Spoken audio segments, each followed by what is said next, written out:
Assalamualaikum warahmatullahi wabarakatuh.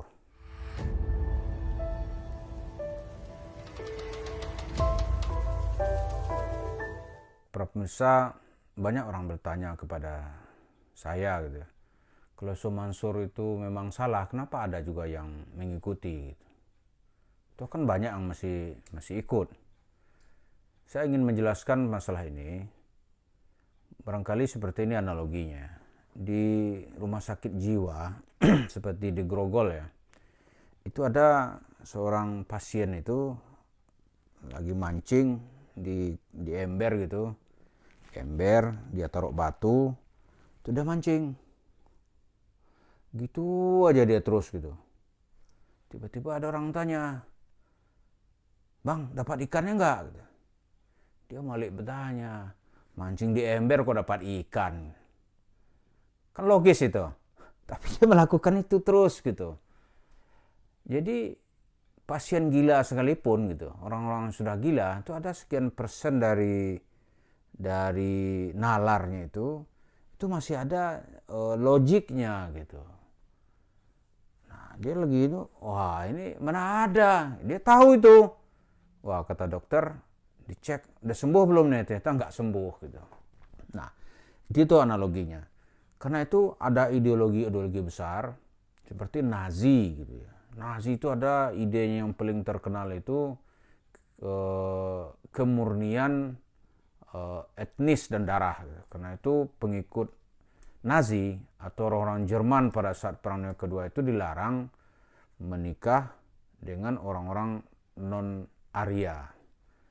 Yang menjadi musuh saat itu adalah Yahudi, karena Yahudi dianggap ras najis yang nggak boleh bercampur dengan rasnya bangsa Arya. Tapi ide omong kosong Hitler ini kan langsung berantakan ketika Hitlernya bunuh diri.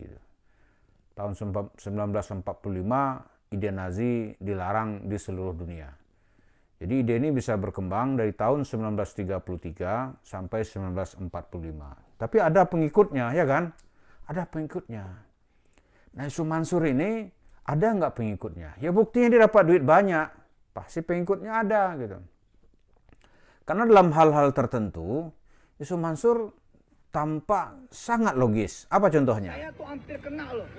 Gue tuh bilang, waduh kalau gue nyampe mati gue tuh. Itu benar terjadi. Ada orang datang ke rumah. Jemaah dekat. Terus dia bilang, "Tat, ada duit 100 juta nggak?" "Mengapa?" "Kita bisa bikin jadi 10 miliar. Buset, gue bilang. Allah Allah, gue bilang. Allah aja janji 10 kali lipat, ya kan? 100 ribu jadi 10 kan sejuta, semiliar ya. Ini bisa 2 miliar. Gimana caranya? Kita ke sono, Tat. Tuh. Pertama kalau gua ke sono, apa jadinya nih cerita dunia gitu kan? Terus gua ke sono bawa duit 100 juta, apa gua nggak dimatiin nih? Ini kan nih. Pikirnya begitu saya. Makanya ini teman-teman, pakai logika dong. Ente mau nggandain uang, terus ente bawa duit, dibawanya ke tengah hutan. Ya emang nyari perkara itu. Jadi perkara itu. Jadi sebaiknya udahlah pakai akal sehat, pakai otak, kerja yang benar. Kalau emang mau ikutin cara Allah, gandain duit pakai sedekah aja udah. Ya macam-macam dah. Terus lagi cerita tukang obat.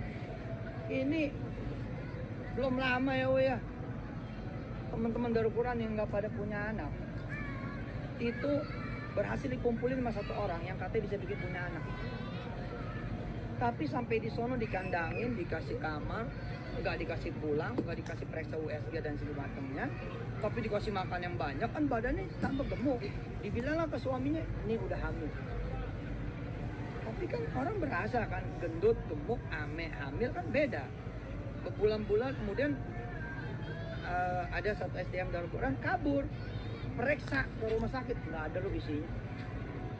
Nah sementara asal dia berobat terus segala macam kan bayar gitu apa segala macam, itu tuh juga di mana-mana lah gitu. Artinya ya sudah ikutin regulasi aja, kalau emang sakit ke puskesmas gitu ya, walaupun tidak menutup kemungkinan ada kehebatan khasnya Indonesia, tapi sumbernya yang terpercaya.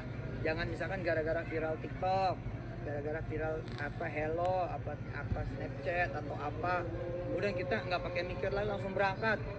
Jangan begitu. Ya, kita ikhtiar. Beberapa waktu lalu kata Yusuf Mansur, ada seseorang yang mengajak dia penggandaan uang, tapi harus menyediakan uang 100 juta.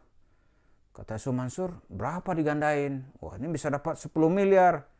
Kata Yusuf Mansur, wah kalah Tuhan itu. Tuhannya 10 kali. Ya kalau bisa gandaan sendiri aja, anak gak ikut, kata Yusuf Mansur. Kalau anak ikut bisa dibunuh gua. Nah ini contoh kan logik dia berpikirnya saat itu. Tapi dalam hal-hal lain, ketika dia bicara sedekah, itu logiknya langsung gak ada. Nalarnya langsung gak jalan. Ketika dia ingin mengambil duit gitu, dia nggak pakai nalar sudah, dia memprovokasi orang, bagaimana orang bisa berpartisipasi untuk mengumpulkan uang. Nah, begitu uangnya didapat, ceritanya hilang. Maka ketika memprovokasi jemaahnya supaya mendapatkan uang, tumpuk bersama omongannya. Saya kan ngomong, utang saya bakal lunas. Anda mau ikut nggak? Gitu, saya tulis di buku saya. Nah kembali, alhamdulillah dengan izin Allah Subhanahu Wa Taala, akhirnya buka ngomong University Dam. Habis itu berbasis kampus dan sekarang sudah di 5 benua. Alhamdulillah. Saya ke Turki, insya Allah nanti di seluruh masjid-masjid raya dan masjid-masjid ketiga, kedua di seluruh kota di Eropa. Alhamdulillah bersama kaum muslimin kita juga sedang membangun satu masjid di Seville, Spanyol, di jantungnya dulu peradaban Islam yang dikembangkan oleh Sultan Muhammad Fatih. Yusuf Mansur ya seperti yang kita bahas di cerita sebelumnya, mungkin ceritanya fiktif gitu. Mungkin diajaknya orang untuk mengangkasa sehingga nggak bisa dideteksi. Apa itu? Yang terakhir dia cerita dia akan membeli masjid di Sevilla, Spanyol. Kan jauh tuh, membeli masjid. Tapi ceklah kedutaan besar kita di sana, benar nggak ada warga Indonesia yang akan membeli masjid namanya Yusuf Mansur? Pasti dia akan ketawa. Nggak ada itu. Kalau yang ada faktanya itu pimpinan Muhammadiyah wilayah Jawa Timur membeli masjid di Cordova. Untuk apa gitu? Dia membeli gereja, dijadikan masjid sebagai pintu gerbang atau sebagai Islamic Center penyebaran Islam kedua di tanah Eropa, khususnya di Spanyol. Kalau gelombang pertama itu dimulai dulu tahun 90 Hijriah dengan masuknya Islam ke Spanyol. 700 kemudian Islam hancur berantakan. 1492 Masehi Islam kalah. Nah, semenjak 1500 sampai sekarang itu belum ada lagi gelombang dakwah Islam ke bumi Spanyol. Nah, Muhammadiyah Jawa Timur dengan ada uang dia beli itu gereja yang katanya dulu gereja itu adalah masjid ketika Islam berjaya. Nah, sekarang dikembalikan lagi fungsinya menjadi masjid. Itu terdeteksi, terdata gitu. Berapa dia beli, uang dari mana gitu, untuk apa. Itu terdata sebagai aset bangsa Indonesia. Terdata gitu. Nah, Yusuf Mansur ketika cerita-cerita ini hanya cerita berhalusinasi gitu. Nggak ada datanya. Yang tentu kita tahu yang bisa mendata di situ itu adalah Kedutaan Besar Republik Indonesia di situ, karena dia memantau semua aktivitas, apakah itu investasi maupun berapa orang warga negara Indonesia yang ada di situ. Yang mendaftar ke KBRI pasti ketahuan. Nah, ini nggak bisa didata. Di sini datanglah tidak logisnya Yusuf Mansur. Ini dalam hal tertentu dia sangat logis ketika ada upaya dia mengeluarkan duit gitu. Tapi untuk uang masuk ya nggak ada cerita, nggak perlu logis gitu. Dia memprovokasi orang supaya mengeluarkan uang. Karena ujung-ujung cerita Yusuf Mansur, putaran terakhirnya itu adalah how to get much money. Itu nggak ada dia itu logik nggak perlu buat dia. Paling dia bilang minta kepada Allah. Walillahi ma fis samawati wa ma fil ard. Minta kepada Allah, kepunyaan Allah yang ada apa saja di langit dan di bumi. Begitu aja dia. Padahal kalau kita dekati maksud tafsir seperti itu, kalau hanya umum-umum seperti itu terjadi ketidakpastian hukum di tengah masyarakat. Islam bukan menjadi rahmatan lil alamin, tapi menjadi laknatan lil alamin.